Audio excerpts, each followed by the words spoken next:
Assalamualaikum warahmatullahi wabarakatuh.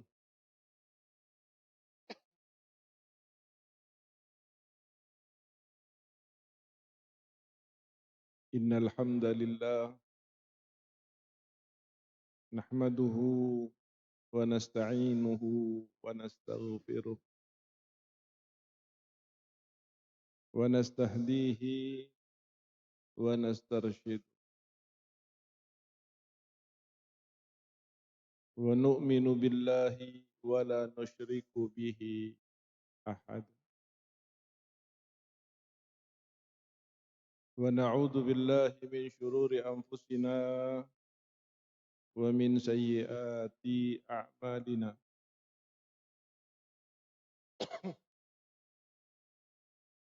Man yahdihillahu fala mudilla lahu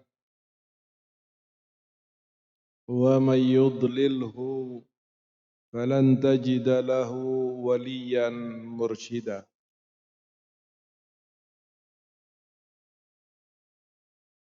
اللهم صل وسلم بأجل الصلوات وأجماعها وأزكى التحيات وأوساعها على سيدنا ومولانا محمد مفتاح باب رحمة الله عدد ما في علم الله صلاة وسلاما دائمين بدوام ملك الله وعلى آله وصحبه ومن والاه ولا حول ولا قوة إلا بالله أما بعد.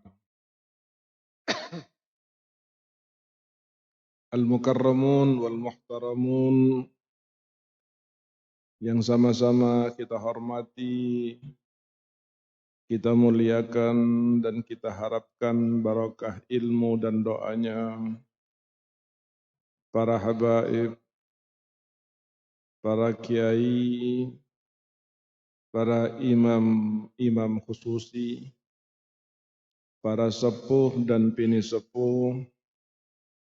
Semoga Allah Subhanahu wa taala senantiasa memberkahi setiap langkah dan usahanya dan memberikan kesehatan dan keberkahan dalam kehidupannya. Amin ya rabbal alamin.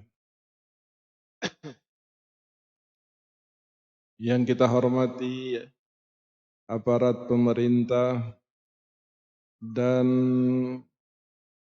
kaum akademisi yang hadir, mudah-mudahan senantiasa konsisten di dalam membawa kedamaian, keamanan, dan pelayanan kepada rakyat negara kesatuan Republik Indonesia. Yang sama-sama kita cintai dan kita hormati, serta senantiasa kita doakan keluarga besar almarhum wal maghfurlah Hadratus Syekh Kiai Haji Muhammad Uthman Al-Ishaqi, wabil khusus keluarga besar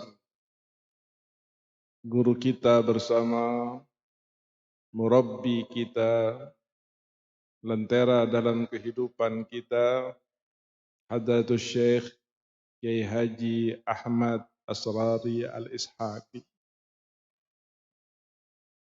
Baik Ibu Nyai maupun putra dan putrinya, segenap keluarga dan keturunan zurriyahnya, dan para pecinta-pecintanya, mudah-mudahan keberkahan terbesar dari majelis yang agung dan mulia pada pagi hari ini akan tercurah kepada beliau dan kepada seluruh jamaah al-khidmah yang sama-sama kita banggakan dan dirahmati oleh Allah. Ada adik-adik yang baru saya dengar namanya tetapi menggelora semangatnya. Mudah-mudahan kalian yang tergabung dalam titik-titik community akan senantiasa dijaga oleh Allah, diberkahi oleh Allah, diselamatkan oleh Allah, dan dijadikan orang-orang yang saleh dan salehah. Jamaah khidmah yang dirahmati oleh Allah,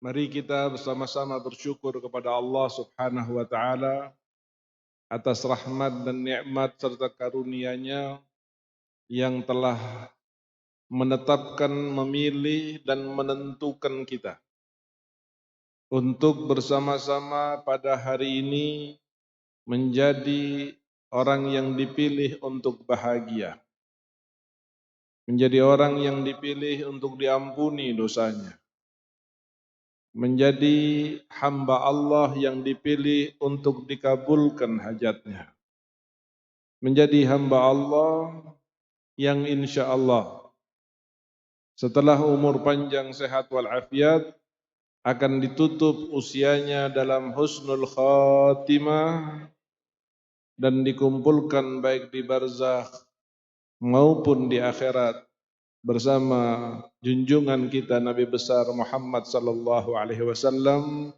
dan didampingi oleh guru kita Hadratus Syekh Ahmad Asrari Al-Ishaqi radhiyallahu an, amin ya rabbal alamin.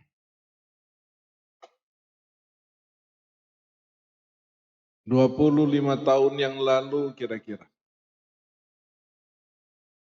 setelah acara haul di Simpang 5, masih teringat saya dengan guru kita bersama Romo Yai Asrari mengunjungi tempat ini. Belum ada tembok, belum ada tiang-tiang semegah dan seberkah ini. Yang ada baru saung terbuat dari bambu yang kami datang pada malam hari itu dalam keadaan hujan. Saya teringat apa yang beliau katakan pada malam itu setelah membaca doa dan Fatihah. Beliau berkata, insya Allah dari tempat ini akan menjadi salah satu pintu surganya umat Nabi Muhammad untuk masuk kepadanya kelak di hari kiamat. Terkadang saudara, orang-orang yang saleh saat berbicara mereka mewakili cahayanya Allah dalam sebuah firasat. Beliau bukan seperti kita asal bicara atau berharap. Tetapi orang-orang saleh, para aulia, jika menyampaikan sesuatu berita yang akan datang dengan nada kepastian, maka pada saat itu dia memandang dengan jelas lewat cahayanya Allah Subhanahu wa taala. Rasulullah sallallahu alaihi wasallam bersabda, "Ittaqu firasatal mu'min fa innahu yanzuru bi nurillah." Berhati-hatilah terhadap firasatnya orang mukmin. Karena sesungguhnya apa yang dia ucapkan adalah hasil dari penglihatan mata batinnya, kebersihan hatinya, ketajaman basirahnya, yang mampu melihat apa yang tidak bisa dilihat oleh mata.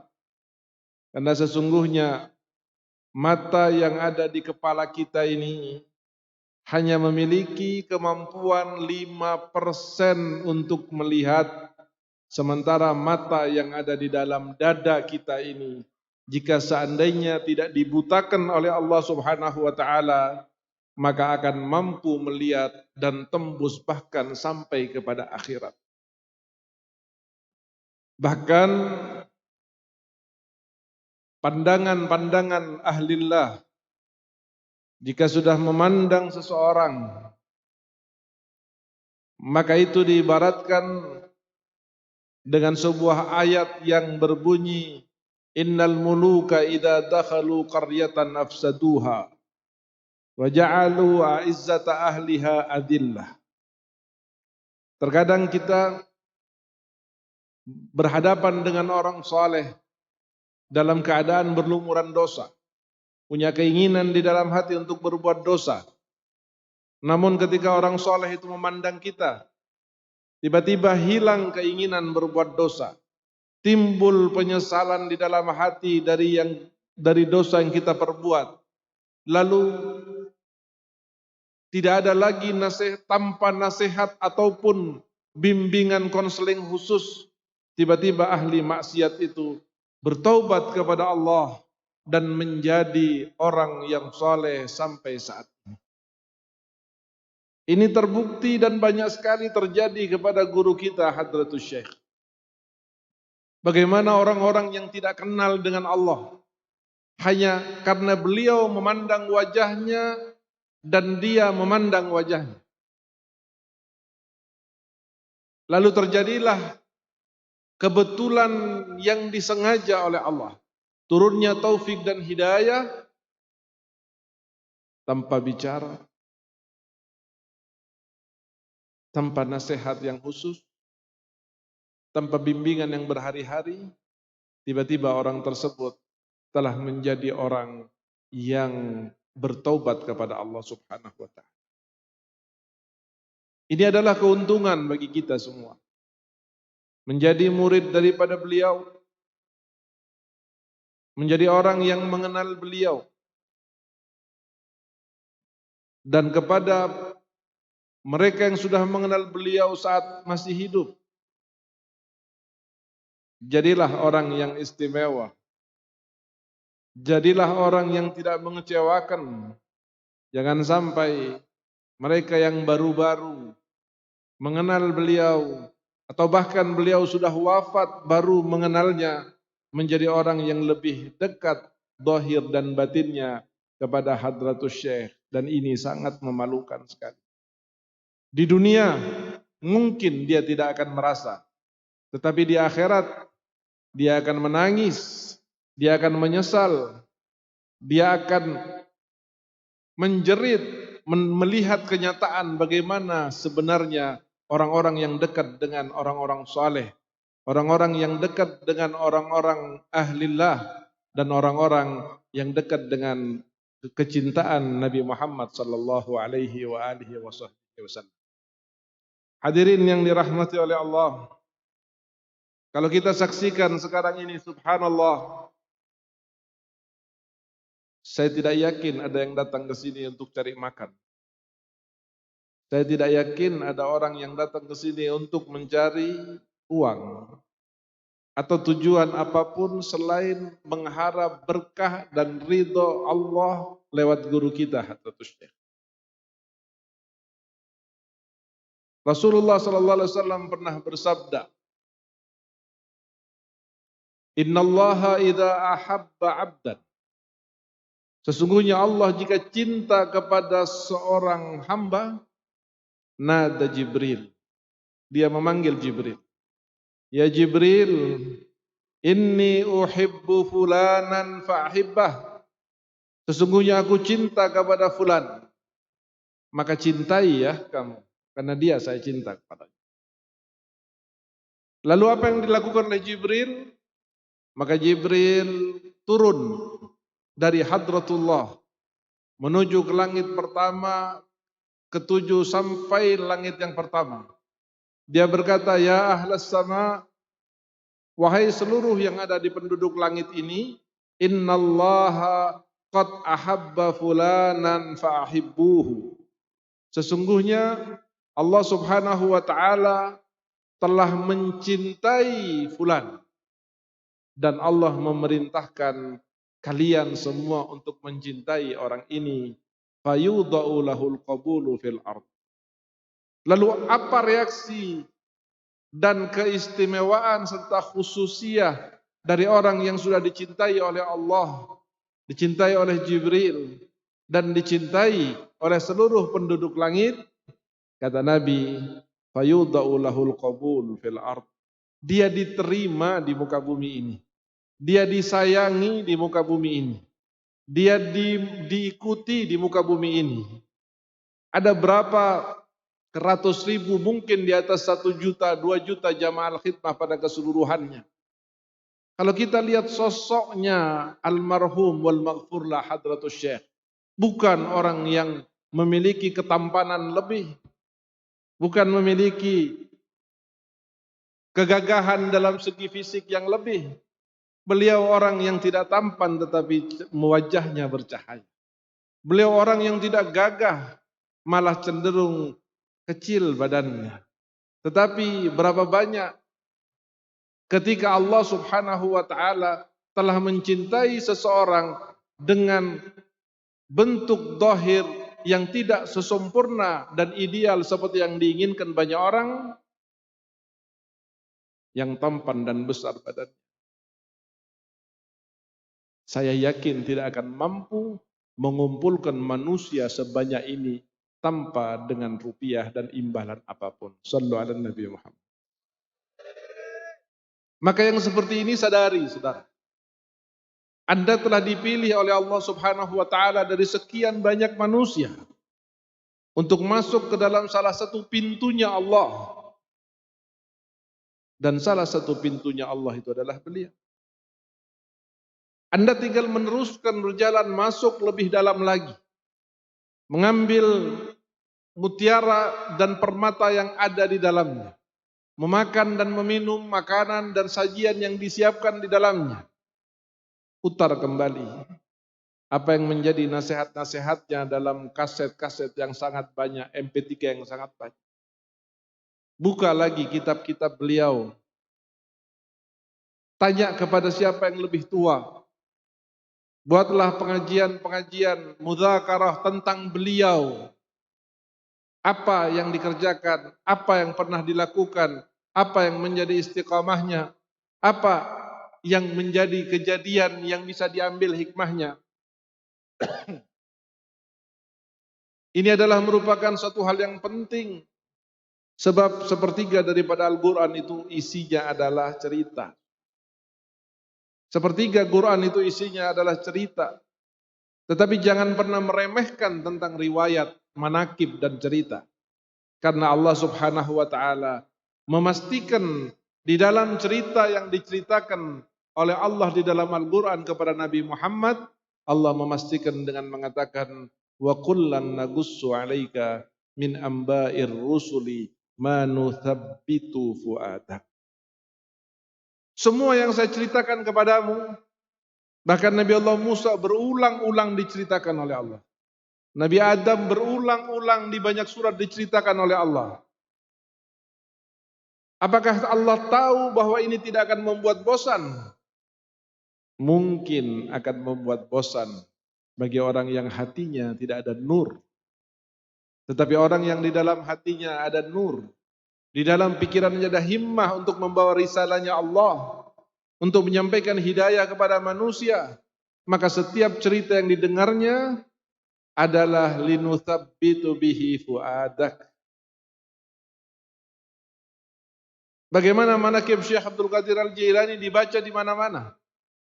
Maka sudah selayaknya jamaah al-khidmah untuk mulai pelan tapi pasti mengumpulkan manaqib-manaqib sebelum orang-orang tua, orang-orang yang pernah bareng dengan Syekhuna, orang-orang yang pernah berjalan dan berbagi pengalaman, satu demi satu sudah meninggal. Ada Al-Habib Abdullah Al-Haddar. Sudahkah digali dari beliau tentang Hadratus Syekh? Ada Al-Habib Tahir. Sudahkah digali dari beliau tentang Hadratus Syekh? Ada Habib Ahmad bin Hasan, Habib Ahmad Al-Kaf. Ada Kiai Sufyan. Ada banyak lagi. Dan mereka semua sudah kembali kepada Allah. membawa mutiara-mutiara yang mungkin belum pernah diucapkan dan diceritakan kepada kita, yang andai diceritakan kepada kita akan membawa nilai tambah dari keimanan dan mahabbah serta i'tiqad kita kepada beliau. Dan ini penting saudara sekalian. Nabi Muhammad 10 tahun setelah mendapatkan wahyu tidak menyuruh umatnya sholat, tidak menyuruh umatnya zakat, tidak juga puasa, apalagi haji. 10 tahun bukan waktu bukan waktu yang sebentar. 3.600 hari setelah Nabi membaiat la ilaha illallah Muhammadar Rasulullah, bukan sholat yang diajarkan oleh Nabi. Karena Nabi itu mendapat perintah sholat setelah Isra Mi'raj. Isra Mi'raj itu tahun ke-10 dari kenabiannya. Diangkat jadi Nabi usia 40, Isra Mi'raj usia 50. Baru sholat, berarti 10 tahun. Nabi Muhammad dan para sahabatnya tidak ada kewajiban sholat 5 waktu. Quran belum banyak turun ayat. Puasa dan haji serta zakat. Lalu apa yang dikerjakan oleh Rasul? 10 tahun sahabat rentang-renteng bersama Nabi. Apa yang dikerjakan oleh Nabi Muhammad SAW? Apa yang diberikan oleh Nabi Muhammad kepada sahabat-sahabat? Yang diberikan oleh Nabi Muhammad kepada sahabatnya bukan bentuk ibadah zahir, tetapi bentuk ibadah batin, dan itu menjadi asas dan fondasi dari seluruh ibadah zahir, yaitu al-yaqinu wal i'tiqad wal mahabbah lillahi wa li rasul. Ini yang hadir puluhan ribu hari ini. Di setiap hatinya tidak sama kadar i'tiqadnya kepada Hadratus Syekh. Di dalam hatinya tidak sama kadar mahabbahnya kepada almarhum Hadratus Syekh. Dan ketahuilah, itu adalah ketetapan dekat atau tidaknya kita di akhirat dengan beliau, dan jadi ketetapan sedikit atau banyak berkah yang akan kita terima saat kita hidup di sini. Hidup adalah pilihan. Dan tidak ada pemaksaan di dalam Jama'al Khidmah harus cinta mati kepada Hadratus Syekh, tidak ada. Karena apa? Karena semua sadar bahwa cinta itu adalah rahmat yang khusus yang tidak oleh Allah diberikan kepada sembarangan orang, saudara. Coba lihat bagaimana di saat Nabi Muhammad SAW ada di Mekah. Pembesar-pembesar yang terhormat itu justru kehilangan cinta di dalam hatinya kepada Nabi Muhammad. Budak-budak sahaya justru Allah pilih untuk menjadi orang yang mencintai Rasulullah SAW. Demikianlah apabila di hati kita sudah ada rasa i'tiqad,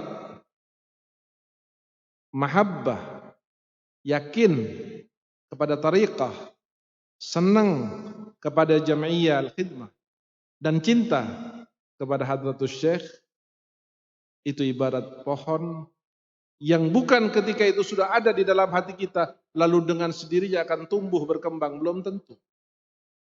Tahun ini bisa tumbuh berkembang, tahun besok bisa mati.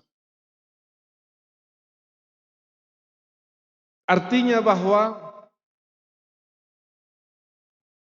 keberadaan kita sebagai murid-murid beliau harus senantiasa diperbaharui, ditajdid, al-ahad, dengan adanya majlis-majlis seperti ini, dan dengan lebih banyak lagi mendengarkan wasiat, tausiah, dan sirah atau sejarah Hadratus Syekh Maulana Ahmad Asrari Al-Ishaqi radhiyallahu anhu.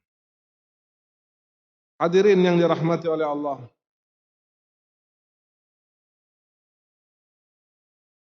saya khawatir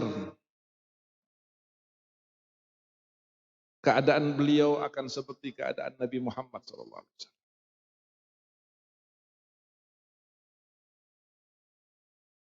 Waktu Nabi Muhammad ada di Telaga Haud,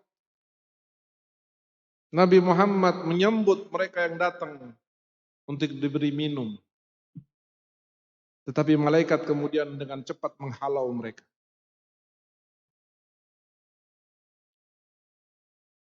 Dihalau untuk dijauhkan dari Rasulullah SAW. Rasulullah berkata, "Ya Allah, mereka adalah orang-orang yang saya kenal." Bahkan di dalam lafaz hadisnya, "Haula ashabi." Orang yang pernah ada bareng dengan saya. Orang yang pernah jalan bareng dengan saya. Orang yang mungkin pernah makan bareng dengan saya. Kenapa mereka dijauhkan? Kata Allah, "Innaka la tadri mada ahdatsu ba'd." Kamu tidak tahu wahai Nabi Muhammad setelah kamu meninggal apa yang mereka lakukan. Setelah kamu tidak ada lagi jasadnya, apa yang telah mereka perbuat. Hadratus Syekh demikian juga di akhirat. Akan terpukul perasaannya jika seandainya menyaksikan ada orang yang dia kenal, yang dia pernah doakan, yang dia pernah ajak jalan bersama, yang pernah satu majelis dengannya, yang pernah nangis di hadapannya, yang pernah memegang tangannya untuk baiat. Lalu tiba-tiba ya hari kiamat nanti dijauhkan orang tersebut oleh Allah. Tidak diizinkan untuk mendekat kepada beliau. Lalu beliau akan bertanya kepada Allah, "Ya Allah, itu adalah orang yang saya kenal." Dan Allah akan mengatakan, "Wahai hambaku Muhammad Ahmad Asrari, mereka kamu kenal, tapi kamu tidak tahu setelah kamu wafat apa yang mereka lakukan." Na'udzubillah. Dalam kehidupan ini, saudara, jangan pernah berharap selamat dengan amal soleh saja. Tidak ada amal soleh yang kita lakukan sekarang ini yang bisa kita andalkan. Kalau merujuk kepada apa yang dikatakan oleh Sayyidi Taifah Al-Junaid, bahwa untuk sholat yang diterima oleh Allah Subhanahu wa Ta'ala adalah apa yang khusyuk dari bagiannya. Kalau 4 rakaat khusyuk waktu takbiratul ihram, maka takbiratul ihram saja yang nyantol di akhirat untuk sholat duhur kita misalnya. Fatihahnya kosong, rukunya kosong, sujudnya kosong, hanya bertakbiratul ihram. Apakah ini yang akan kita andalkan? Ataukah umrah kita? Ataukah haji dan puasa kita? Ataukah sholat kita? Sementara dikatakan semua ibadah yang tidak diiringi oleh hadirnya hati pada saat kita mengerjakannya, fahiya lil uqubati aqrab, orang ini lebih pantas untuk disiksa oleh Allah Subhanahu wa taala. Ibadah, orang yang beribadah lebih pantas untuk disiksa oleh Allah karena di dalam ibadahnya tidak ada hati yang hadir. Ibadah, sholat, udah enggak jelas. Ramadan enggak karu-karuan.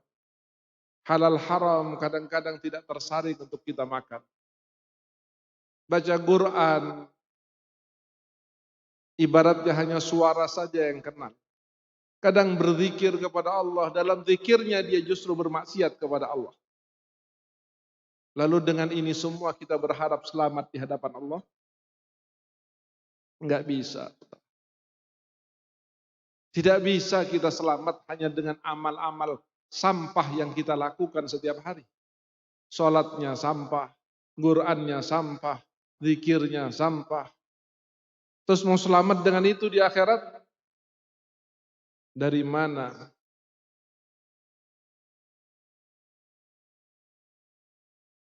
Terus apa yang akan menyelamatkan kita di akhirat? Ataukah kita pasrah saja masuk ke dalam nerakanya Allah Subhanahu wa taala? Tidak. Sayyidina Anas bin Malik, sahabat terakhir yang meninggal. Sahabat yang saya saat masih kecil dibawa oleh ibunya, dikatakan, "Ya Rasulullah, ini anak saya hadiahkan buat engkau, saya wakafkan buat engkau." Lalu Rasulullah mendoakannya dengan mengatakan, Ya Allah panjangkan umurnya, Ya Allah berkahi hartanya, Ya Allah berkahi anak-anaknya. Doa sederhana dari Nabi Muhammad SAW, spontanitas dari Nabi Muhammad SAW, tetapi doa Nabi Muhammad tidak ada yang sederhana. Walaupun hanya satu ucapan saja.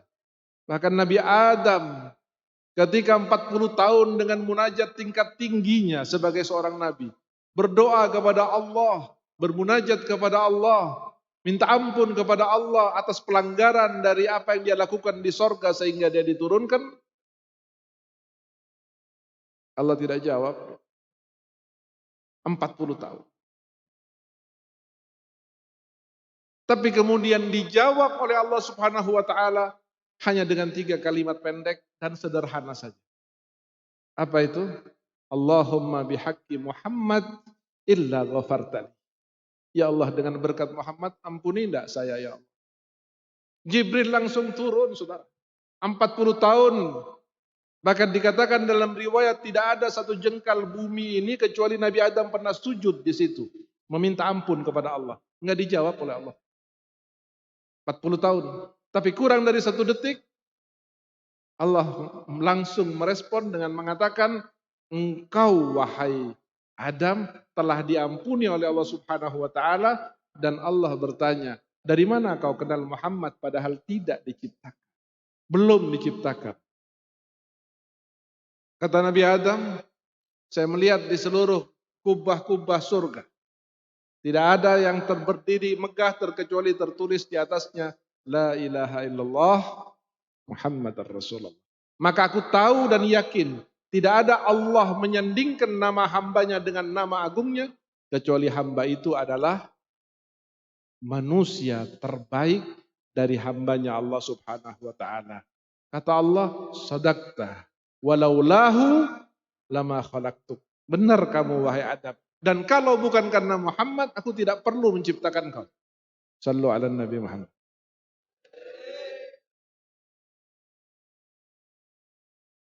Ini Nabi Muhammad sallallahu alaihi wasallam.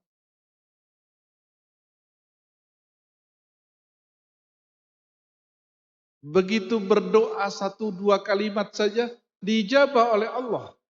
Sampai Anas bin Malik menjadi orang yang paling terakhir sahabat meninggal, paling banyak hartanya, dan dia berkata, aku telah menguburkan anak dan cucuku sebanyak 80 orang dengan tanganku ini. Dia berkata, tidak ada di dalam Islam yang membuat aku gembira melebihi 1 hadis Nabi. Ketika Nabi Muhammad SAW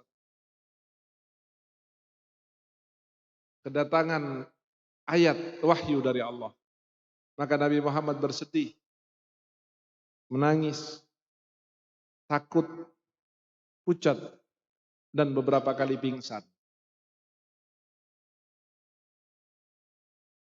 Lalu disampaikan wahyu itu kepada sahabat Nabi.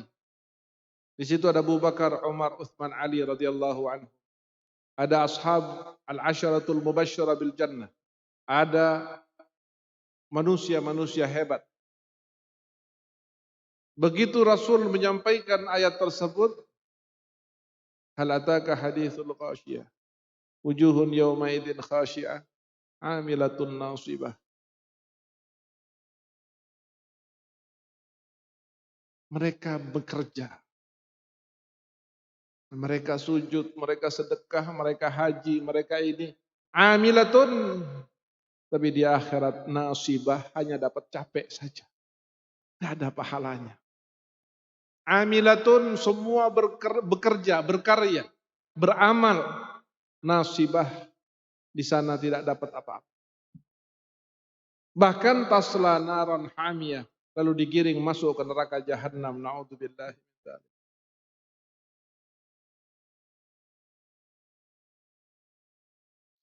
Sahabat tidak kuat mendengar hadis ini. Mendengar ayat ini. Sahabat tidak mampu mendengar bagaimana ada orang yang sudah melakukan ibadah tapi di sana terhitung hanya dapat capek saja dan tidak punya nilai ibadah pahala. Apakah sahabat demikian amalnya? Tidak.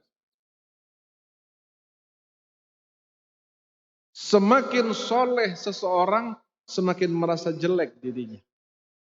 Semakin soleh seseorang, semakin menuduh dirinya, bukan merasa lebih baik daripada orang lain. Justru ketika ada orang yang merasa lebih baik daripada orang lain, pastikan dia bukan orang baik. Orang soleh meyakini satu kaidah, man nadhara ila nafsihi bi'ainir ridha, nadarallahu ilaihi bi'ainis sukhti. Kalau ada orang yang memandang dirinya dengan mata kebanggaan, bangga, senang, merasa punya sesuatu, ketahuilah bahwa Allah pada saat itu melihatnya dengan mata kebencian kepada orang tersebut. Demikianlah didikan Rasulullah kepada sahabatnya. Sampai ketika datang ayat adab, seakan-akan ayat ini buat saya. Kalau ada ayat nikmat, mereka berdoa dengan sungguh-sungguh mudah-mudahan diberi oleh Allah. Padahal ayat itu untuk mereka. Menangis mereka. Tiba-tiba dari belakang ada yang bertanya kepada Rasulullah. Angkat tangan dari belakang. Ya Rasulullah, siapa orang itu?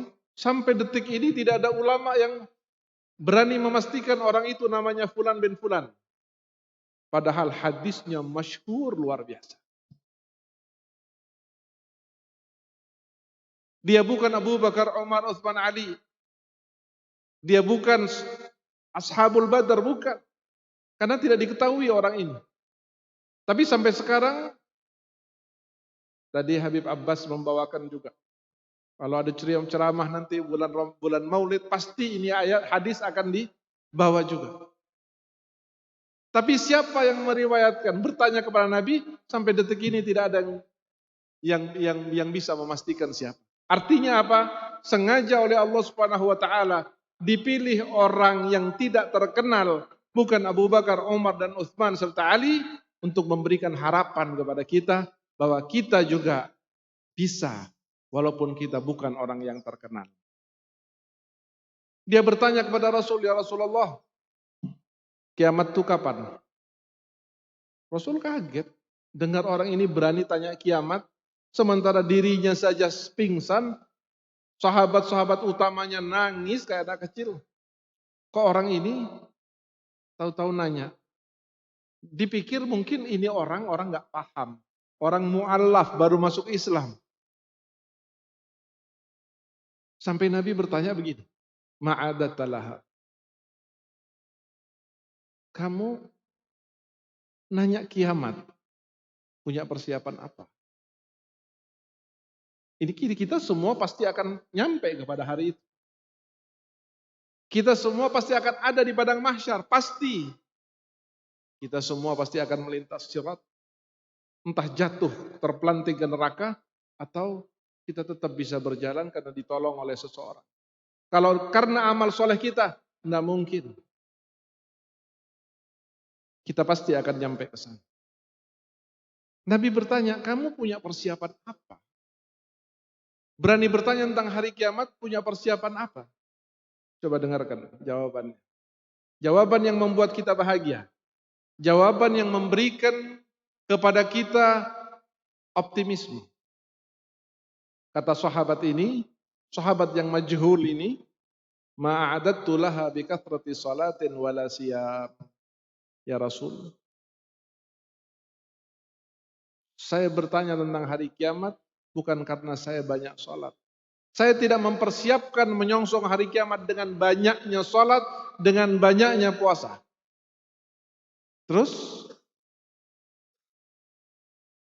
kata sahabat ini, ghaira anni uhibbullaha wa rasul. Saya hanya cinta kepada Allah dan Rasul. Gimana kamu mengaku cinta tapi nggak banyak salat? Benarkah kamu mengaku sayang, cinta tapi kamu nggak banyak puasa?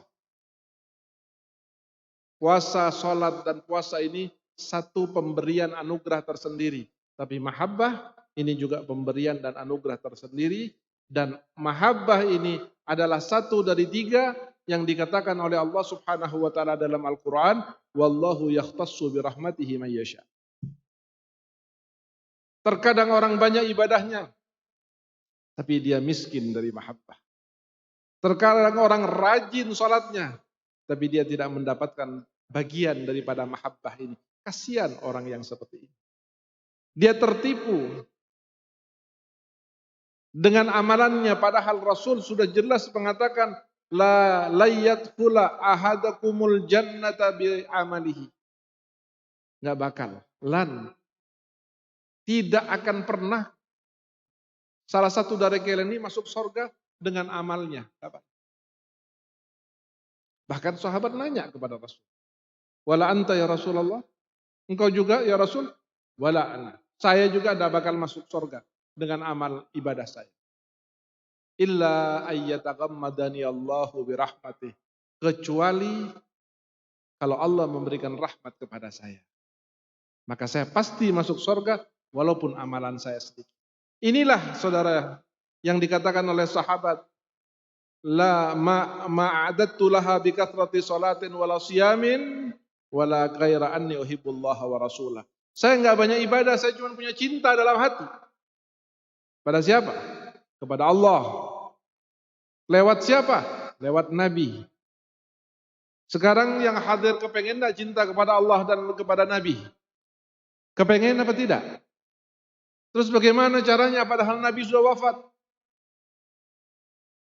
Tidak akan pernah seorang cinta kepada Allah kecuali lewat Nabi Muhammad.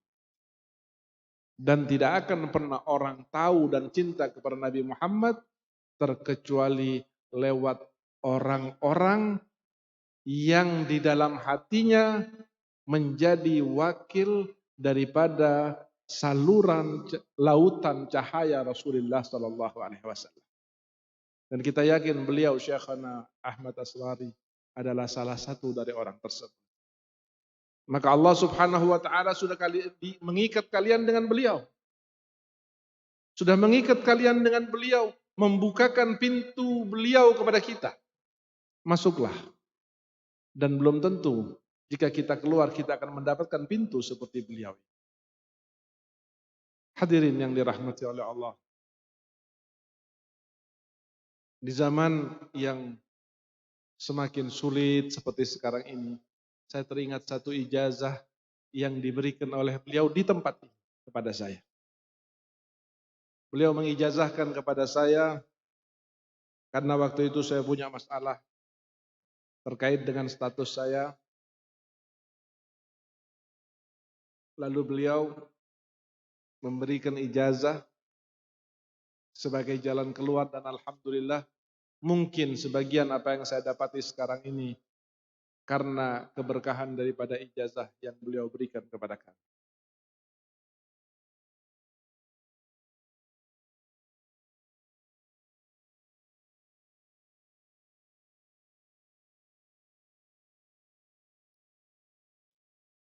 Atau nanti saya sampaikan kepada beliau, Gus Baik, silahkan nanti diambil dari beliau.